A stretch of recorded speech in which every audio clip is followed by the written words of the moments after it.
Amour fou, c'est une comédie policière ou une comédie macabre qui met en scène un amoureux fou qui s'appelle Barnabé, c'est un jeune post-adolescent jardinier qui souffre d'érotomanie. L'érotomanie, c'est l'illusion délirante d'être aimé. Donc c'est quelqu'un, s'il vous croise dans la rue ou s'il vous voit à la télé, il va tomber amoureux et il va se transformer en harceleur. Barnabé a échappé à la prison une première fois. Il a été acquitté faute de preuves. Et là, il rentre au Bercail, dans une petite ville très carte postale, avec un belvédère, un petit sentier côtier, un petit port de plaisance. Il rentre chez lui et on retrouve un autre cadavre exactement au même endroit. Donc là, le lecteur se dit, est-ce qu'il a frappé à nouveau? Est-ce qu'il va encore s'en sortir?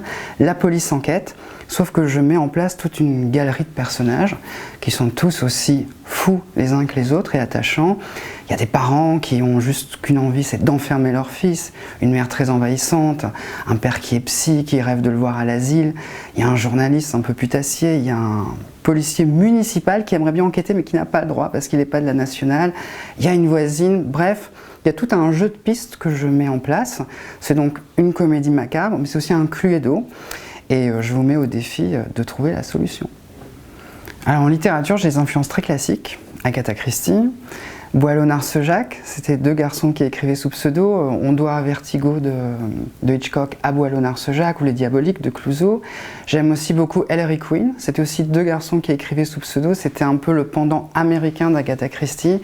Gaston Leroux, donc un côté très classique de l'enquête policière avec des machinations, des rebondissements et surtout toujours à la fin un twist qui surprend le lecteur. Donc j'ai une grande passion pour les intrigues hyper bien ficelées et très complexes.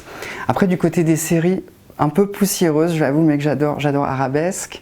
J'ai beaucoup regardé Inspecteur Barnaby, d'où le prénom Barnabé de mon personnage principal. Et dans les influences plus récentes, j'aime beaucoup Joyce Carol Oates. Là, ça c'est plus pour l'écriture et pour le côté un peu pervers et vénéneux des personnages, et surtout pour le style, pour la manière qu'elle a de faire surgir comme ça les protagonistes. Et j'ai beaucoup aimé aussi la période polar de Pierre Lemaitre. Donc ça sont vraiment mes influences principales. J'ai relu, j'ai vu beaucoup de séries, parce qu'il y a un côté très sériel dans le livre. Il y a des personnages qui apparaissent, qui disparaissent, puis qui reviennent à nouveau.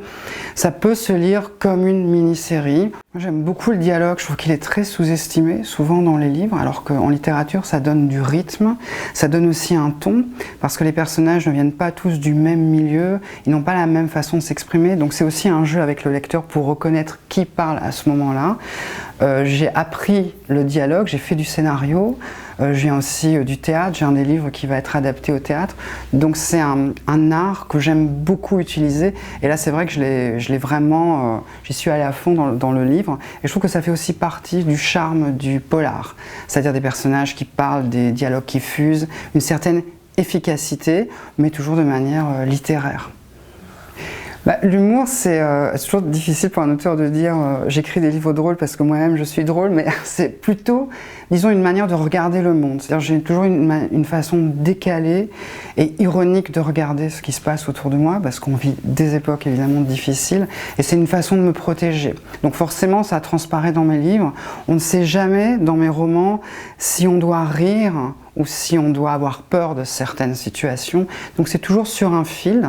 Ça, c'est ce que je vais essayer de transmettre comme émotion au lecteur. Donc oui, il y a beaucoup d'humour. Il y a après ma vision du monde, ce que je constate. Évidemment, c'est une enquête policière, donc je parle de la police, du travail de la police. Je me suis beaucoup intéressée à la police municipale. Je trouve qu'on n'en parle pas assez, mais c'est voilà, c'est une autre manière d'enquêter et d'aider les citoyens. Je parle du journalisme parce que j'étais moi-même journaliste. Je ne m'épargne pas.